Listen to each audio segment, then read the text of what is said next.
Hello, this is Ros welcoming you to the 2056th edition of the Enfield Talking newspaper, Dateline 14th of July 2016. With me this week are Patricia, Romany and Peter, and we have Jason on the controls. The editor is Phillip and the production and distribution team is Phillip, Jean and Lindsay. Our title music is Country Rock Polka, composed by Pat Preeley, Fernand Bouillon, Harry Bruer, and performed by Jean-Jacques Perry, who has used with his kind permission. The local news stories that we'll be reading from this week come from our local newspapers, the Enfield Gazette, Advertiser and the Enfield Independent, and are used with their kind copyright. The events information has been collated by us from other sources. The local news headlines this week include local stories, MPs express anger over North Mid crisis, and Mum relives car snatch ordeal. But do get in touch with us to share your own news and special announcement. We love to hear from you. If you have any comments about the Enfield Talking newspaper, by now you know that your contact is Diane de Jersey on 0208 805 6578. She is your listener's representative and will be pleased to help you. And now here's Romany, who will read the first item of local news. MPs express anger over North Mid crisis. Enfield MPs said they were kept in the dark over the crisis at North Middlesex Hospital. During a parliamentary debate yesterday, representatives from across Enfield and Haringey asked questions of Health Minister Ben Gummer at Westminster. The Minister said he regrets the lack of openness and promised work was being done to help North Mid and stop problems happening again in the future. Jen Ryan, MP for Enfield North, said they were not made aware of the extent of the crisis at the hospital until the beginning of June, when the Care Quality Commission, that's CQC, report came out, almost 2 full months after the initial inspection.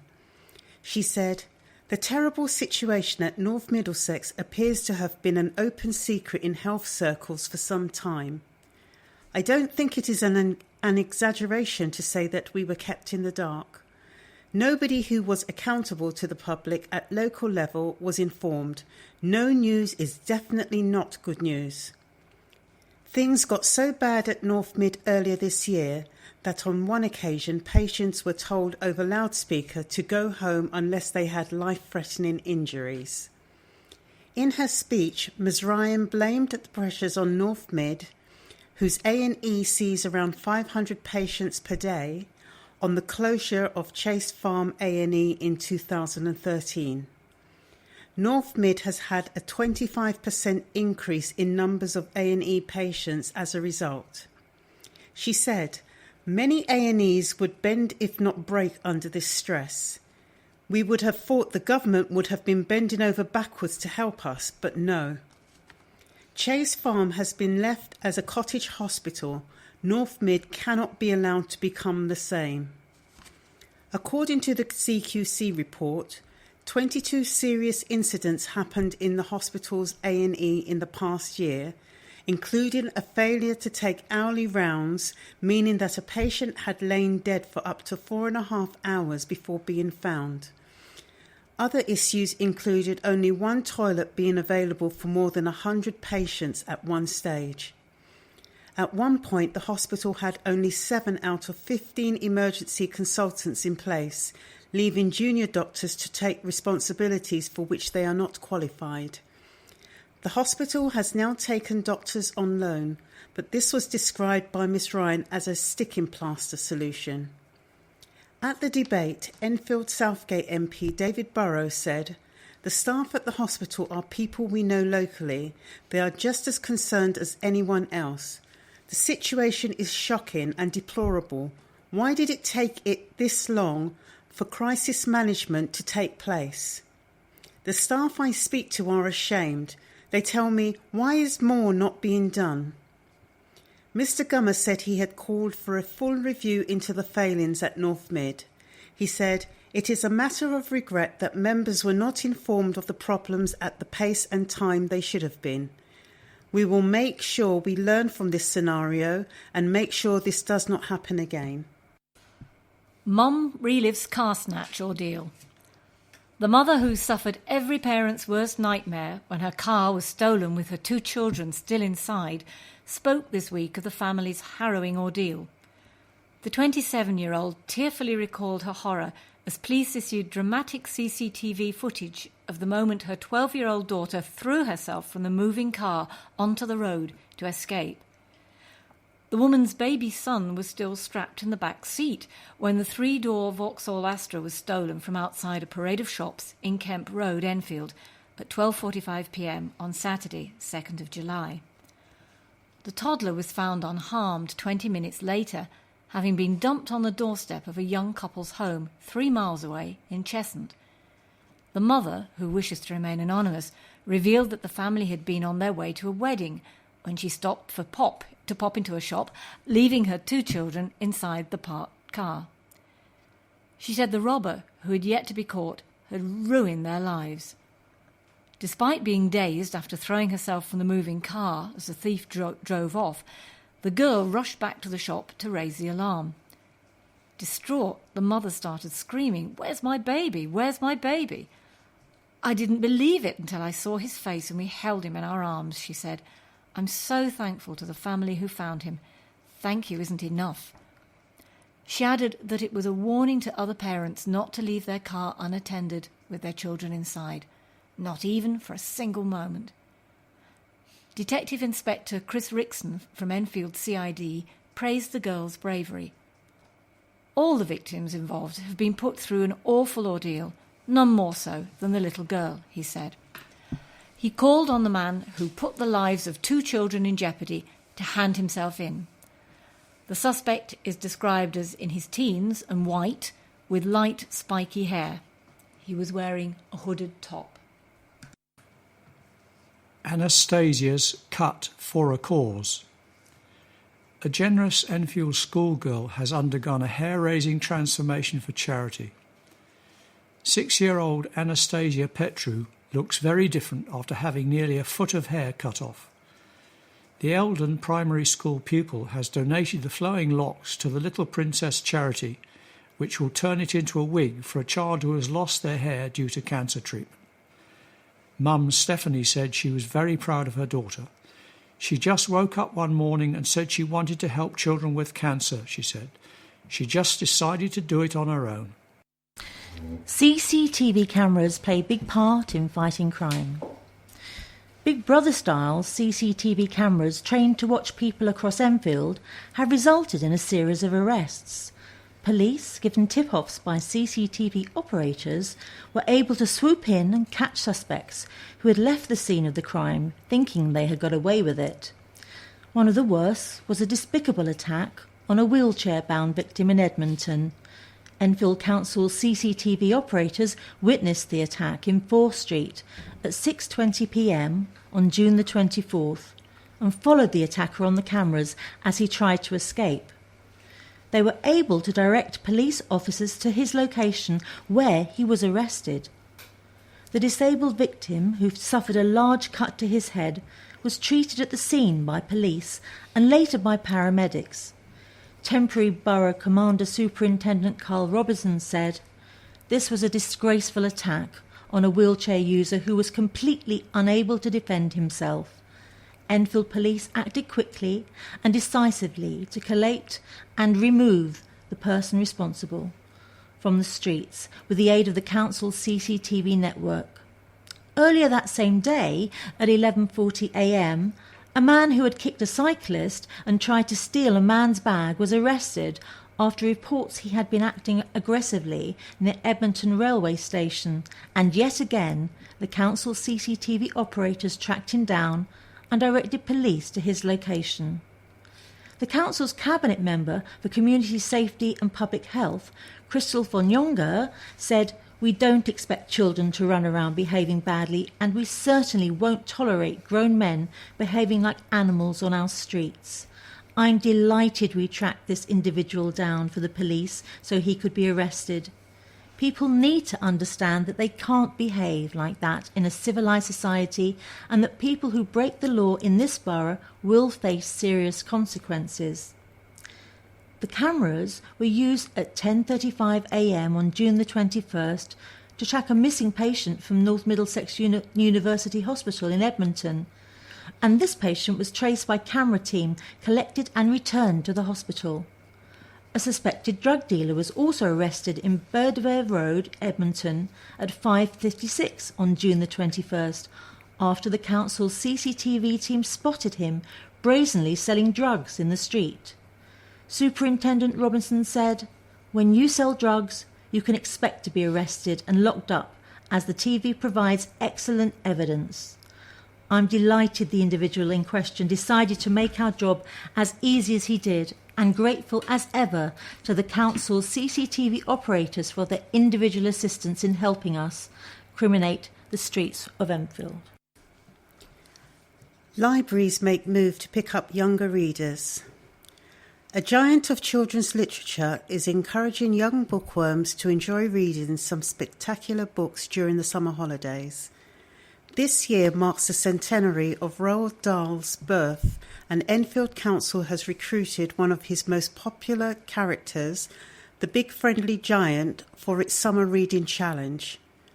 Called the Big Friendly Read, children aged 4 to 11 are being encouraged to borrow and read 6 books from their library. The challenge begins on Saturday at Enfield Town Library from 2 p.m. to 4 p.m.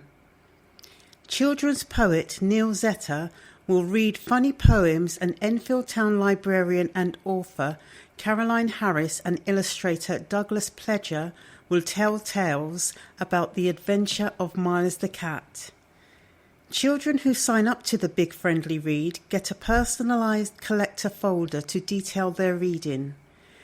They receive a folding game when they have read 2 books, a key ring when they have read 4, and a bookworm's medal and certificate when they have completed the challenge of reading 6 books. The challenge highlights 6 themes of invention, adventure, mischief, wordplay, child champions and friendship, which feature in Dahl's best-selling children's classics such as Danny the Champion of the World and Matilda. Children will also be encouraged to discover the works of other writers, and librarians will help choose books which are suitable for their age group. Bookworms have until September the 24th to complete the challenge. It will be promoted at all public libraries in Enfield except Bowes Road, Millfield House in Silver Street, Edmonton, and Enfield Highway in Hertford Road, which is shut for refurbishment this summer. The Council's Cabinet Member for Education, Children's Services and Protection, Aith Orhan, said, "This is one of the best ways to make reading fun. During the summer break, children need a variety of activities, and the Summer Reading Challenge is important in supporting their learning." She hoped that the scheme would get children hooked on reading and introduce them to a world of storytelling. Prizes handed out in memory of local history doyen David. Young researchers who uncovered the history of North Middlesex University Hospital, and a museum curator who looked into the story of a family connected with Capel Manor, have won a new prize honouring an Enfield historian. The David Pam Memorial Competition was launched last year in memory of the museum officer who died in 2014, aged 94. A group of young historians from St Edmund's Primary School in Edmonton scooped the junior section for their research into the hospital in Stirling Way, Edmonton. They won a £250 cheque and selection of books for the school in Hertford Road, Edmonton. The 5 Year 6 pupils, Manasa Kakesa, Shona Kojima, Francis Mainaiti, and Dominic Phillips and Benjamin Wonga, have decided to donate their individual £10 book tokens to the children's ward at the hospital. Val Bott won the adult prize for an investigation into the Bodham family, who had connections with Capel House, now Capel Manor, in Bullsmore Lane, Enfield. She set up local history museums in Wandsworth and Brent, and was Deputy Director of the Government's Museums and Galleries Commission. Mr Pam's family were at the prize giving at the Dugdale Centre in London Road, where Enfield's museum and archives are based. The annual competition will honour Mr. Pam, who organised historical walks in the borough and was involved in the Enfield Society and the Edmonton 100 Historical Society. He worked as a reference librarian in Edmonton Library in the 1950s before becoming Enfield Council's local history and museum officer and set up the museum service in 1975. He wrote books, including The Story of Enfield Chase and A History of Enfield, and also wrote a history page for the Enfield Gazette. Outstanding school praised by inspectors. An Enfield primary school has received the highest praise possible after a government inspection. Highfield School in Winchmore Hill was ranked as outstanding by Ofsted, an upgrade from its ranking of good received in its previous inspection in 2011. The school's leadership and management, the quality of teaching, and pupils' behaviour and welfare were among the strengths particularly praised. Maria Kemal, the school's head teacher, was also commended in the report.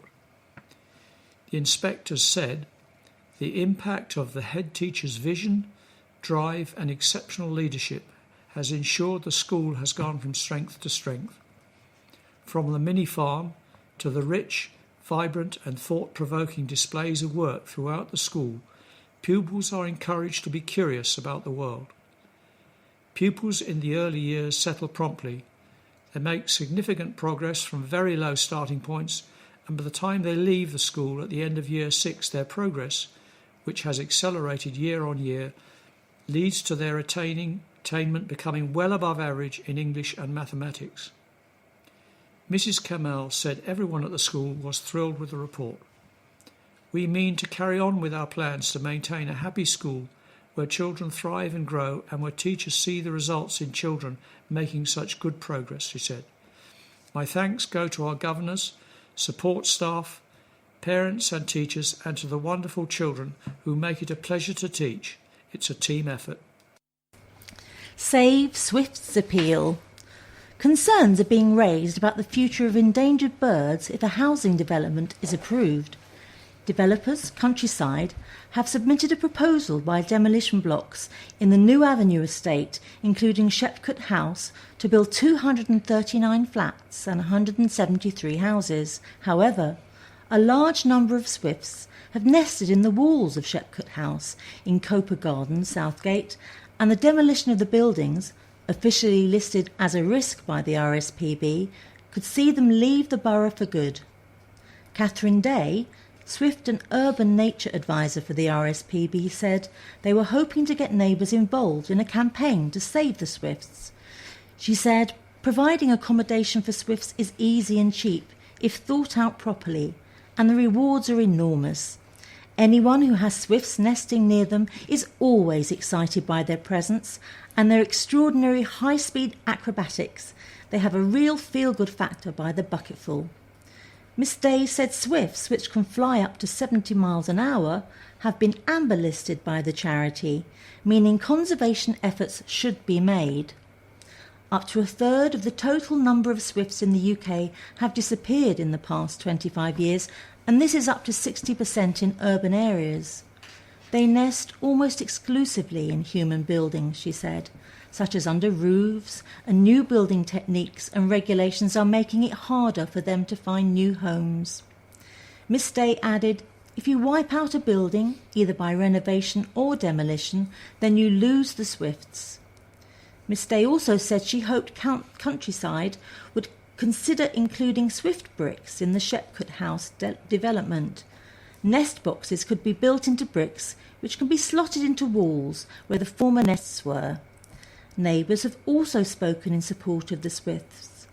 Andrew Potter, who has lived in nearby Addison Avenue for 20 years, said the swifts have nested in Shepcote for as long as he can remember. While he said he supports the redevelopment of the old and tired New Avenue estate, it should not be done at the expense of a wildlife. Mr. Potter said, "A lot of bird species are in decline, and if you can save them, then why not? These birds are just a part of the character of our area.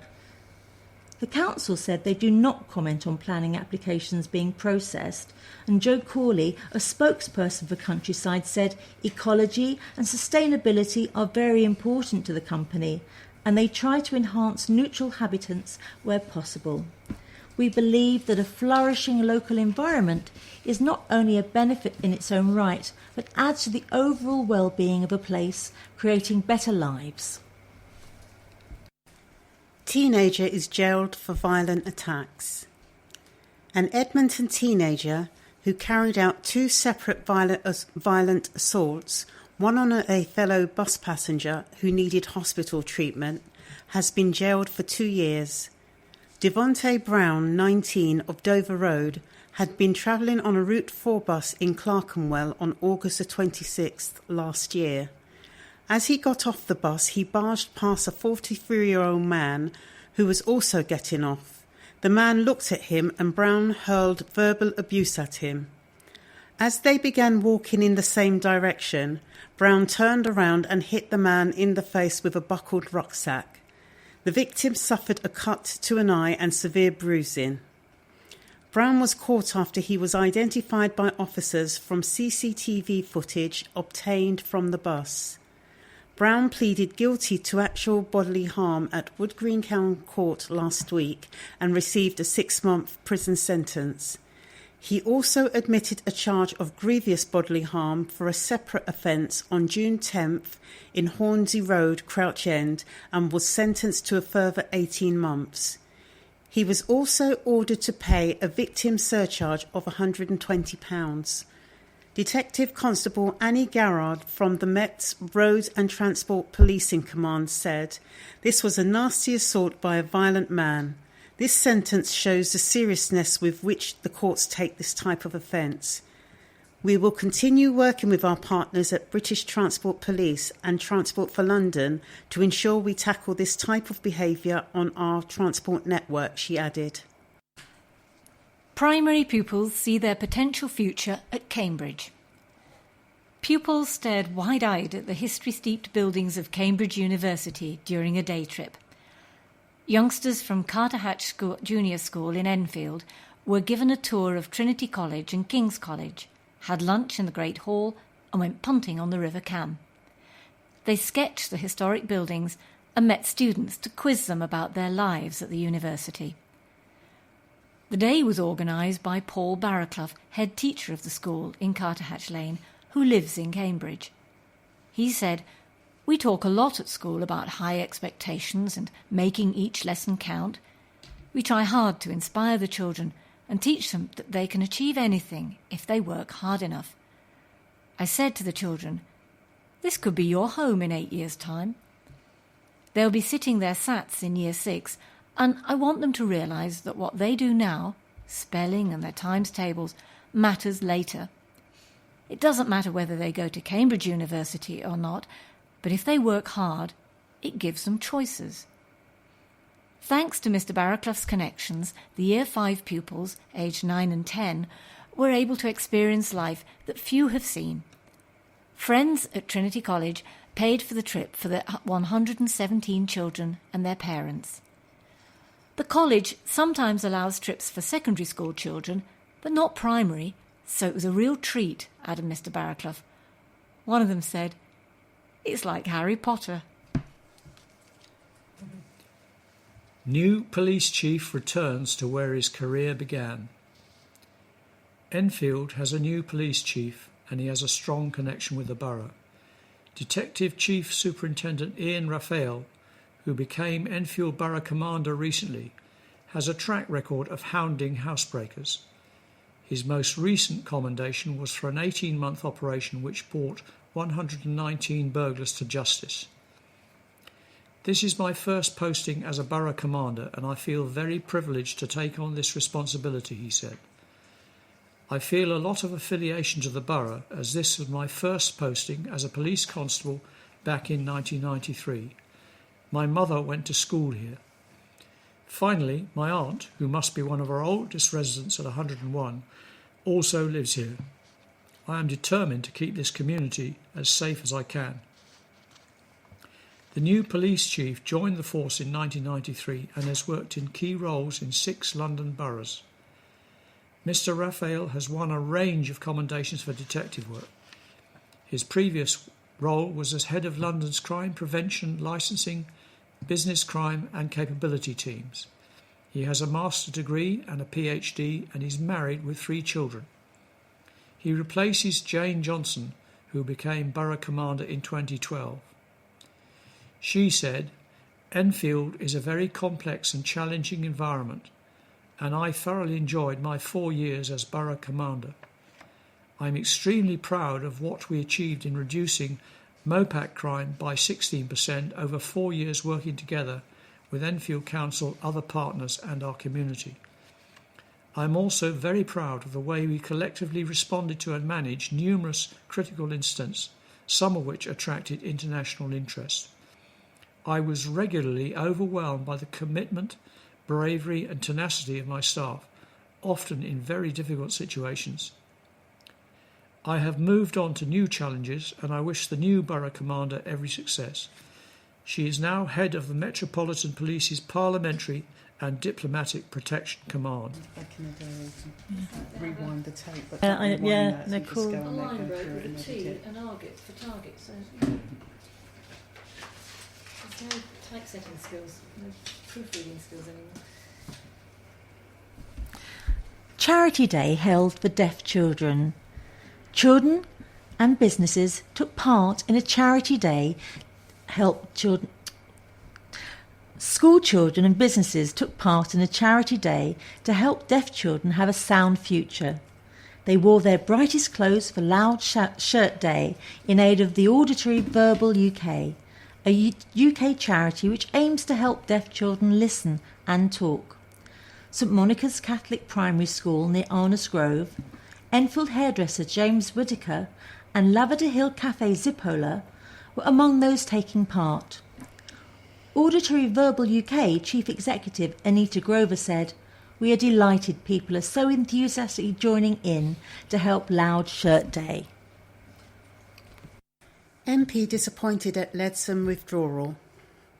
David Burrows has admitted he is disappointed Andrea Leadsom will not be Prime Minister, but will give his backing to Theresa May. The MP for Enfield Southgate had given his public support to outside contender Miss Leadsom because of her pro-Brexit stance and work in helping the disadvantaged in our society. She was selected by Conservative MPs as one of the 2 candidates for leader to be selected by the party membership, alongside Ms May. However, Ms Leadsom withdrew on Monday after controversy over her comments saying that she was better suited to being Prime Minister as she is a mother, and over alleged exaggerations on her CV. She backed Ms May in her withdrawal speech, with the Home Secretary expected to be confirmed as Prime Minister later this week. Mr Burrows said, "Whilst I was disappointed for Andrea Leadsom, I respected her decision and am relieved that we can now move forward united behind Theresa May as our new PM." Disability row over the A105. A major disability group has said it is concerned about the impact current plans for Cycle Enfield will have on its members. The A105 branch of the £30 million cycle lane scheme, which is planned to run from Palmer's Green to Enfield Town via Green Lanes, is currently open to a second round of public consultation after Enfield Council made changes based on public input. However, Enfield Disability Action, EDA, have expressed worries about the ban on parking along the new cycle routes, including for disabled blue badge holders.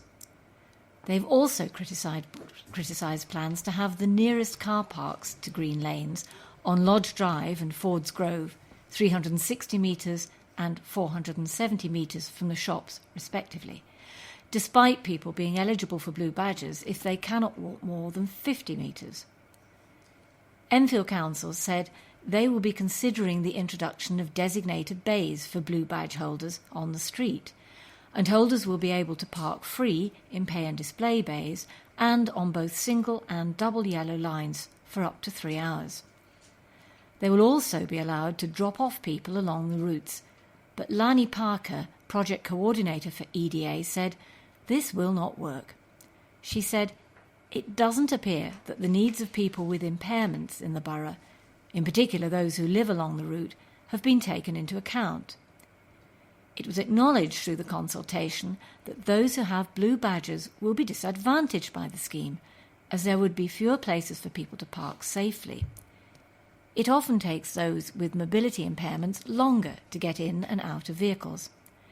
Ms. Parker also said EDA members with learning difficulties have called the scheme confusing, particularly regarding new arrangements for crossing the road when the lanes arrive. Council spokesman Andrew Golder said the A105 scheme will see the number of zebra crossings increase from 9 to 15 along the route, and they encourage anyone with concerns or opinions on Cycle Enfield to get involved in the consultation. He said, "We have previously invited Enfield Disability Action to a workshop to discuss the detailed plans, but they were unable to attend. Instead, the EDA chief executive told us that they would provide us with a short report capturing their views. We haven't received this yet, but we would welcome further communications with EDA so that we can discuss their concerns." Scheme that helps young people into music begins. A scheme to get young people into music will begin this year. Sound School, which runs classes across North London, will run in the College of Enfield, Haringey and North London from September.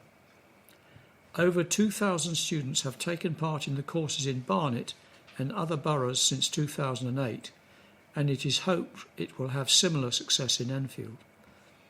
The non-profit group offers one-year courses to people aged 16 to 19 in music-related vocational classes and GCSEs in maths and English, and hope to have 100 students registered by September. The courses have been endorsed by award-winning musicians. Sonique, winner of the 2001 Brit Award for Best British Female, said, "It's a really lovely thing that's happening here. If you want to do any kind of music at all, and you are anywhere near this area, please come because we are here with our arms open." Double MOBO award winner Chipmunk added, "The way that I'm able to articulate myself and conduct my meetings and handle the business that leads on to the point where I get to show my talent is because I'm educated. So go and get your education." Locals spurred on to celebrate what's great about Tottenham. More than 500 people came to a fun-packed family event celebrating all things Tottenham. There was a showcase of everything from local activities and volunteering to job opportunities, and the plans for more housing in the area at the annual Tottenham Conference on Saturday. Haringey Council Cabinet Member for Regeneration and Housing, Alan Strickland, said, "The 2016 Tottenham Conference showed everything that's great about Haringey. Local people are at the heart of our ambitions place for Haringey, so it was great to see so many people there, and businesses coming together too for a vibrant celebration of Tottenham." The event, arranged by Haringey Council at Tottenham Town Hall, featured live music, African dancing and drumming, stilt walkers and face painting. Tottenham Hotspur FC led fitness sessions on Tottenham Green and a fitness walk around the area, while the Tottenham Civic Society arranged a tour of historical Tottenham. Never felt more like singing the blues. Sinking pints of real ale while listening to the blues in the intermittent summer sunshine proved a winning combination on Saturday. Hundreds got into a party mood trying the variety of traditional brews on offer while enjoying the live bands at the first Beer and Blues Festival at 40 Hall Farm in 40 Hill, Enfield. With back-to-back rhythm and blues and slide guitar so good it will make grown men cry, according to organisers, the event packed a real wallop.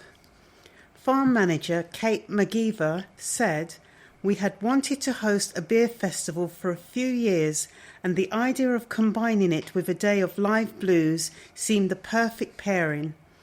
It was a brilliant lineup, put together by the team who run the Livestock Music Festival, which we will be staging here at the end of the month. There were more than a dozen blues bands performing across 2 stages. The event was supported by the Campaign for Real Ale with a wide selection of traditional and craft beers from London and UK-wide breweries. Trent Park riddle of Hitler's number 2. A family's tantalising testimony could solve the wartime mystery of whether Adolf Hitler's second-in-command was held as a German prisoner of war at Trent Park. Rumours have persisted that Rudolf Hess was detained there, at least temporarily, as he underwent interrogation into his role in the Nazi regime. But there's no official confirmation because records still remain secret on grounds of national security. High-ranking captured German officers were kept at the mansion, which was used by the intelligence services to bug their conversations. Hess is believed to have been confined there, among several locations where he is thought to have been held, after he secretly flew to Britain in 1941 on a self-styled peace mission. What lends credibility to the speculation that Hess spent time at Trent Park is the recollections of the Spriggs family from Barnet. Roger Spriggs was a 1-year-old child when he was taken out in a pushchair by his family, who lived in Rookery Cottages and worked on the Trent Park estate. According to the family's story, his grandmother Emily Holes and his mother Betty met Hess while he was walking in the estate with 3 guards. His uncle, Charles Spriggs of Leaside, Barnet, said, "They were wheeling Roger in a pushchair down Snake's Lane and they saw Rudolf Hess, and he had 3 guards. One was in front, one alongside, and one behind. And Hess said, 'What a lovely little boy,' and gave Roger a shilling. That's 5 in new money."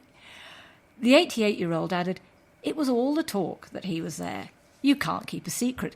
I don't know how long he was there." After the war, Charles Spriggs was serving as a guard in the British Army at Spandau Jail in Berlin and met Hess again, and the Nazi officer remembered the encounter with Charles's young nephew at Trent Park. He was brought out of a cell, and I was talking about Trent Park and asked him if he remembered giving Roger a shilling, said Charles. He said he vaguely had a memory. He said he loved Trent Park, I suppose because he was treated well. After the end of World War II, Hess was tried at the Nuremberg war crimes trial and was sentenced to life imprisonment before committing suicide in Spandau prison in 1987 at the age of 93. Mr. Spriggs said he had no doubt that his family met Hess at Trent Park. Today, Berkeley Homes is redeveloping the mansion, and there are calls for part of it to become a museum in memory of the purpose it was put to in wartime. Thrills and spills at Olympic canoe course. Students made a splash when they got a chance to try out rafting and canoeing on the 2012 Olympic course. The pupils from Wesley School in Edmonton took part in the 6th annual Schools Festival at the Lee Valley Whitewater Centre in Broxbourne.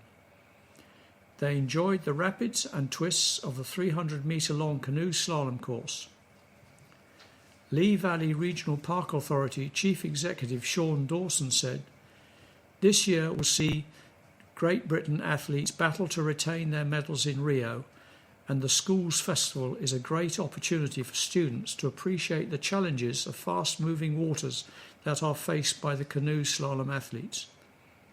The event was designed to get the pupils from the school in Hazelbury Road to try out different sports in the run-up to the Rio Olympics next month. The students enjoyed kayaking and canoeing and took on the Ergo Challenge by logging as many metres as possible on the kayak machine. They were also set the challenge of taking on the Tottenham Hotspur Foundation speed shot to test their football skills. There was also a pop-up court provided by the Lawn Tennis Association. And here's a letter from Michael Cleary of Oakwood, who asks, will libraries' move lead to permanent closure?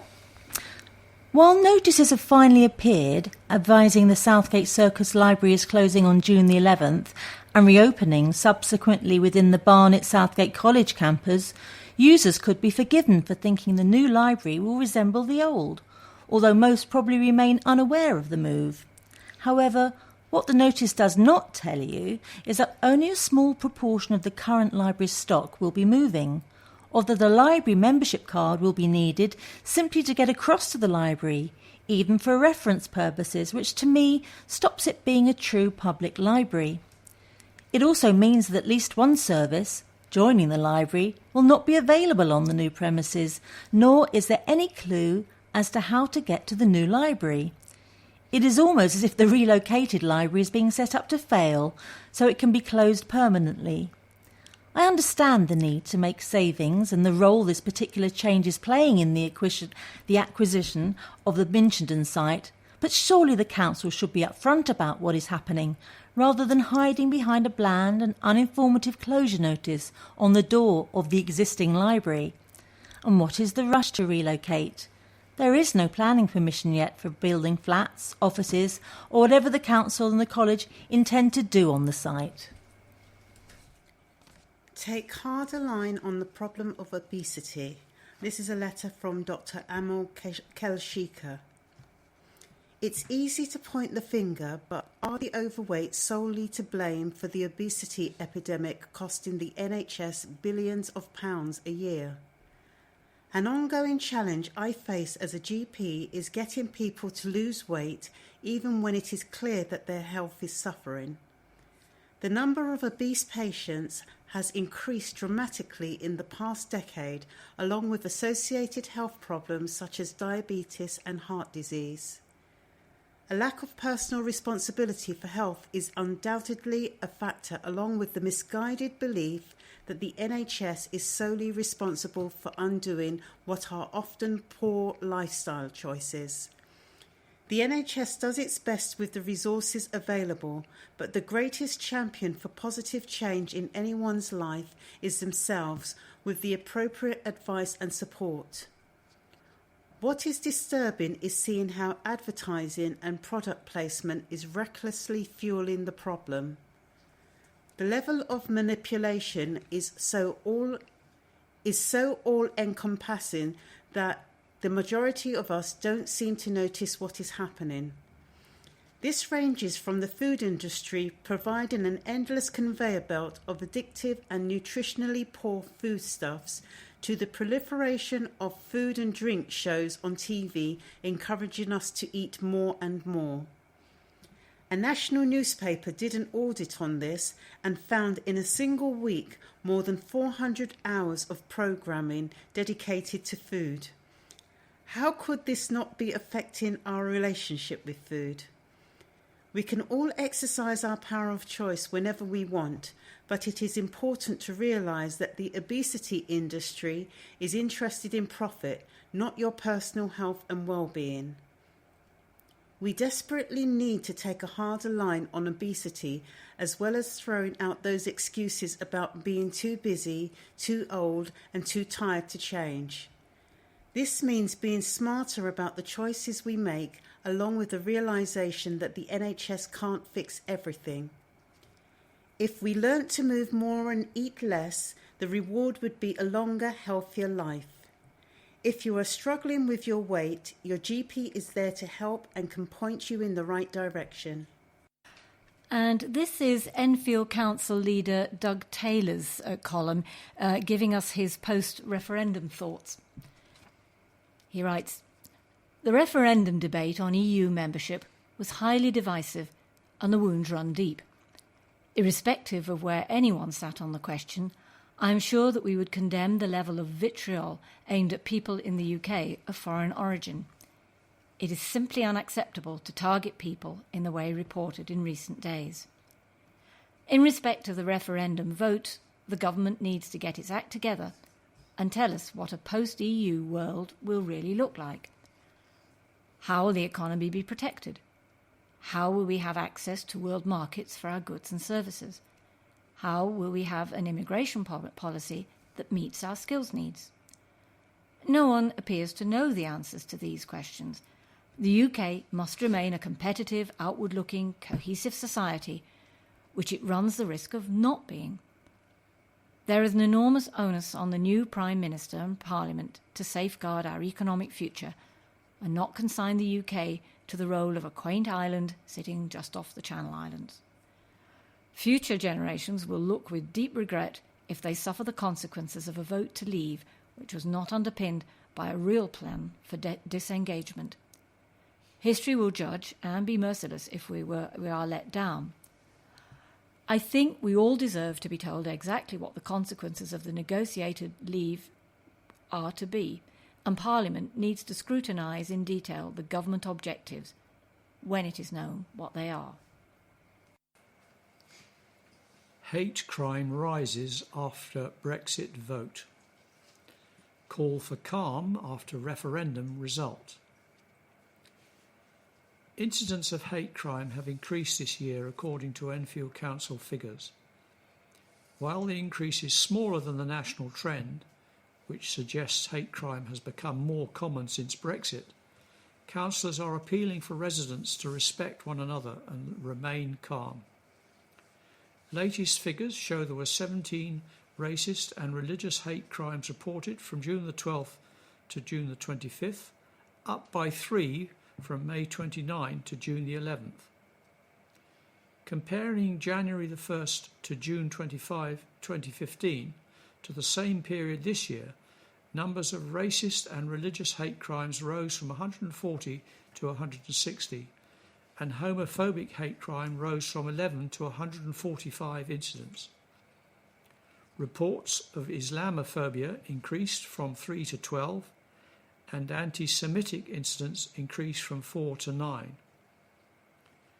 Council Cabinet Member for Community Arts and Culture, Councillor Yasmin Brett, said, "Enfield is one of the most diverse boroughs in London, and we very much value our community cohesion.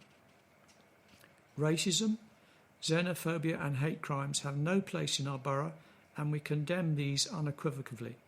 We will not allow hate to become acceptable, and we would like to reassure everyone living in this area that they are valued members of our community. People can report hate crime by ringing police on 101 or Enfield Council on 020 8379 4612. School Academy plan under scrutiny. Labour Party activists are hosting a conference to discuss government plans to turn schools into academies.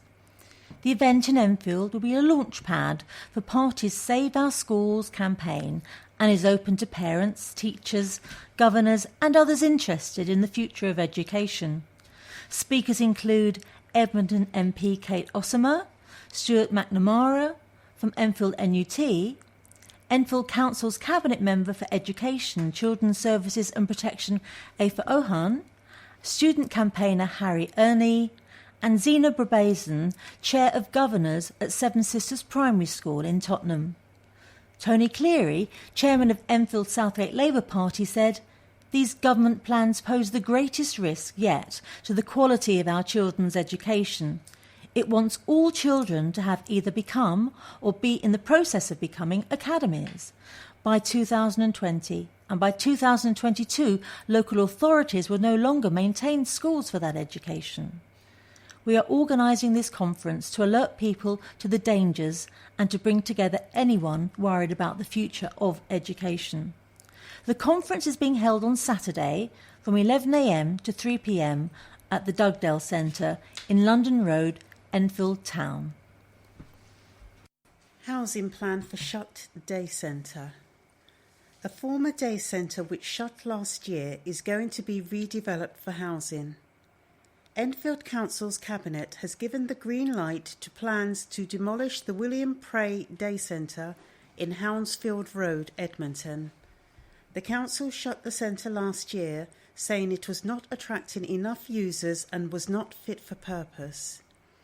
It had looked at using the single-storey building as a dementia care respite centre, reopening it as a community hall or a function room for banquets, or using it as housing for residents with special needs. However, after considering the options, the Cabinet was advised to give the go-ahead to redevelopment for housing. The building is adjacent to the Parker Centre, which is run by the charity Age Concern. The Parker Centre is due to be refurbished and the council is planning to let the charity use the William Pray Centre temporarily. In a report for Cabinet, the Director of Finance, Resources and Customer Services, James Rolfe, said it was estimated in 2014 that the Pray Centre had a repairing liability of more than £300,000. Instead, the council has been advised to develop the site with 7 three-bedroomed homes with on-street parking for the Parker Centre and the houses. Given the relative simplicity of the project, it is proposed that the council directly develops this scheme to maximise its income potential, said Mr. Rolfe. The centre was named after a former mayor of Edmonton, William Whisper Pray, who washed trolley buses for a living. He was granted the freedom of the old borough of Edmonton in 1958. He was known ironically as Whisper, as he had a powerful voice to shout down hecklers at public meetings. According to a timetable prepared for the Cabinet, a planning application is likely to be submitted in November. If it wins approval, work is likely to start on the site in April next year. The council is hoping to appoint a Dalston-based firm of architects to draw up the designs. Westlea school swimmers are London's best in regional pentathlon. Westlea school pupils were crowned London champions in the South of England pentathlon swimming finals at the London Aquatic Centre. The event for children with disabilities and special educational needs was a culmination of regional qualifiers and was split into 2 heats. 5 London schools and 5 from elsewhere in the South East, with times compared to produce an overall winner. Although the top 3 overall all came from the South East heat, Westlea were the best performing school in the London heat, finishing 4th overall. Freddie Leach, a 14-year-old pupil at the Enfield school, said, "This place is really fantastic. I swam so fast, I was like a machine. When I finished, I felt as confident and happy and proud." Oz Ashton, teaching assistant at Westlea, highlighted the life skills his pupils gained from participating.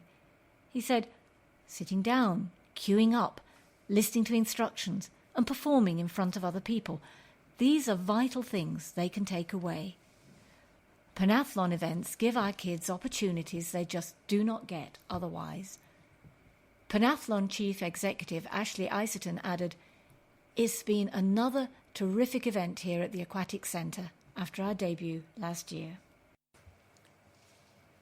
Annual garden party pays tribute to charity stalwart. A former stalwart of a Southgate charity was fondly remembered at a garden party recently. The Southgate Homebound and Disabled Association provides trips and activities for residents who are housebound due to age or infirmity. Every year since 1964, President Rai Gekar has held a garden party for volunteers and users in the beautiful garden of his home in Hounsden Road, Winchmore Hill. And this year was no different, with tea and sandwiches enjoyed on the lawn, along with the attendance of guest of honour, Enfield's Deputy Mayor Christine Hamilton. This year's event was dedicated to association member Des Woodall, who died in March this year. He played an influential role in shaping the charity. He served as chairman, vice president, secretary and transport officer at various times during his 55-year involvement.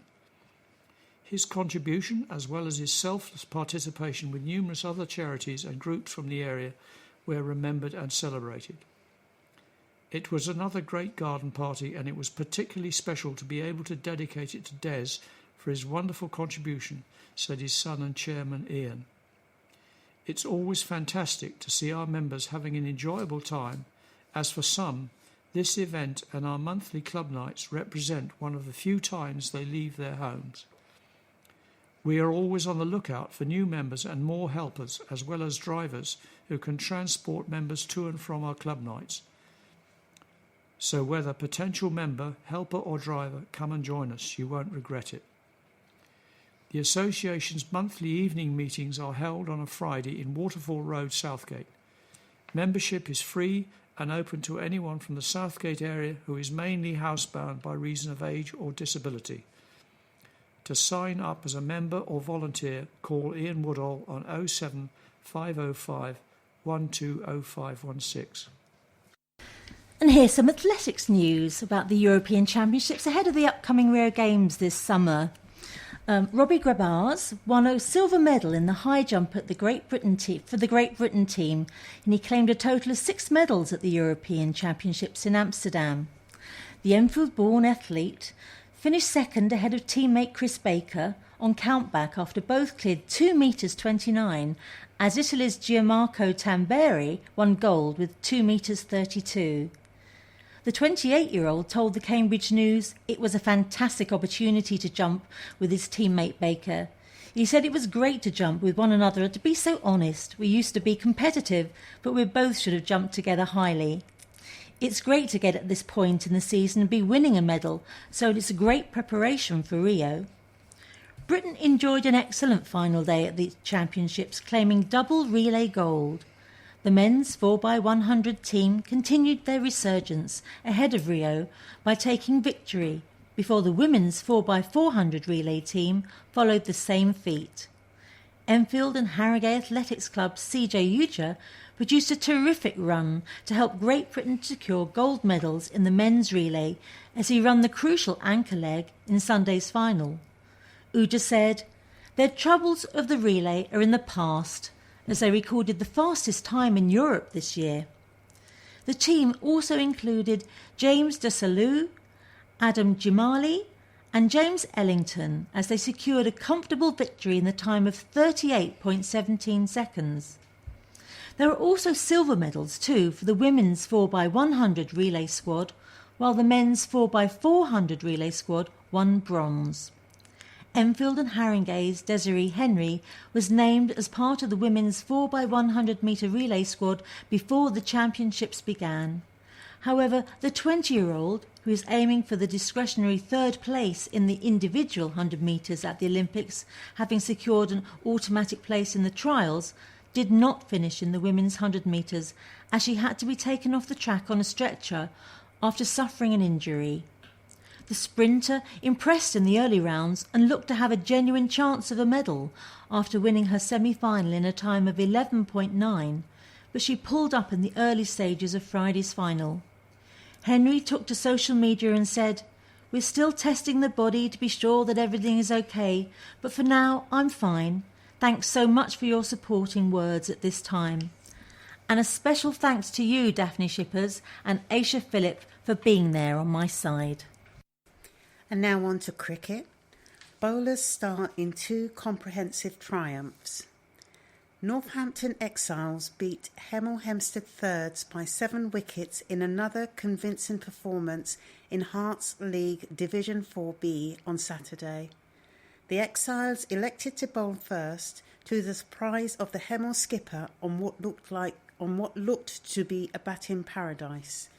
Vice-Captain Yagnesh Patel and swing out doing the Hemel top order. He was joined by Anil Mistry, 3 for 43, and Rakesh Gogna, 3 for 35, with their turn, bounce and variation running through the Hemel middle order. The ever-present Yasir Kayani was also rewarded for his persistence and returned figures of 1 for 22 as Exiles restricted their opponents to a below-par 133 all-out from 46.5 overs. Exiles got off to a flyer and were 37-2 after 5 overs. From there, Amar Patel took control and bullied the Hemel attack, scoring his 81 not out at better than a run a ball. Steve Plum, 17, looked at ease at the crease, producing some quality shots through the offside before nicking behind. Kassim Shamim, 17 not out, came in at number 5 and produced a solid partnership of 44 runs with Patel to help guide Exiles to their target with 30 overs to spare. Exiles seconds completed a club double by comprehensively beating Hemel Hempstead fourths by 8 wickets in Division 8B. After winning the toss and electing to field, Exiles got off to a fine start with an early wicket from Corin Hosier, 1 for 29.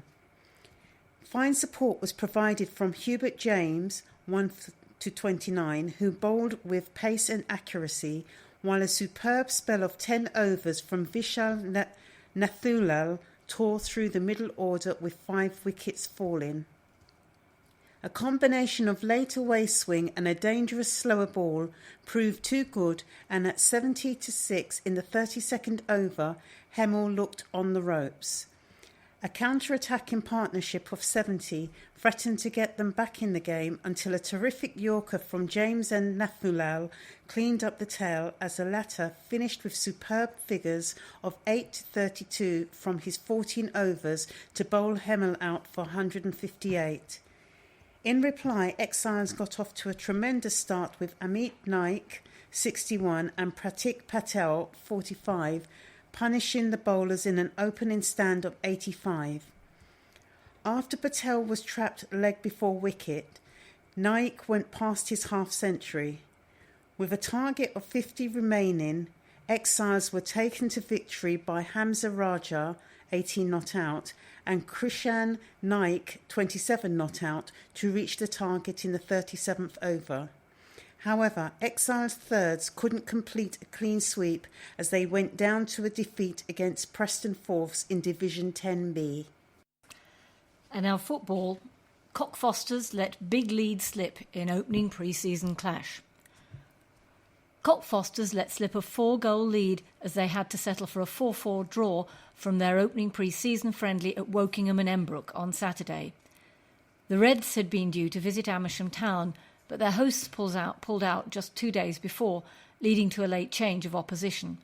And Cockfosters took early control of the match, with 2 goals from Ioannis Varoufakis, followed by a goal each from Connor Fallon and Emmanuel Melford-Rowe. Manager Dean Barker then made a string of substitutes as he brought on numerous trialists, and Wokingham, who play in the Hellenic League, took full advantage of this by scoring 4 times to get back on level terms. "I was pleased with what I saw in the first half," Barker said. "If you don't look at trialists in games like this, then you never will. But it's safe to say there are quite a few of them that we won't be signing." Meanwhile, Barker is delighted that Cockfosters have been handed home draws in both the FA Cup and the FA Vase. The side will face their first competitive match of the season on the 6th of August, when they host Harpenden Town, who play a level below them in Spartan League Division 1, in the extra preliminary round of the FA Cup, with a trip to Chalfont St Peter at stake for the winners. Cockfosters have been handed a bye in the first qualifying round of the FA Vase and will host Herts Senior County League outfit Hadley Wood and Wingate in the second qualifying round on the 24th of September. Every team wants to have a home draw against a side from a lower level, but we definitely won't be taking victory for granted, Barker added. "I know that Harpenden are a good side, and Hadley Wood and Wingate will have a lot of good young players because they're basically Wingate and Finchley's reserve team. It's not ideal having the FA Cup as our first competitive match of the season, and we'll have quite a few players still away on holiday at the start of August, but I guess that Harpenden will be in the same position as well." Meanwhile, Enfield Town have been handed a home against Ryman Premier Division rivals against Canvey Island in the first qualifying round of the FA Trophy, with the match due to be played on the 29th of October. And Enfield, 1893, host Tower Hamlets in the extra preliminary round of the FA Cup, with the winners facing a trip to Sawbridgeworth Tower or Southend Manor. The E's enter the FA Vase in the first qualifying round, where they will go to FC Clacton.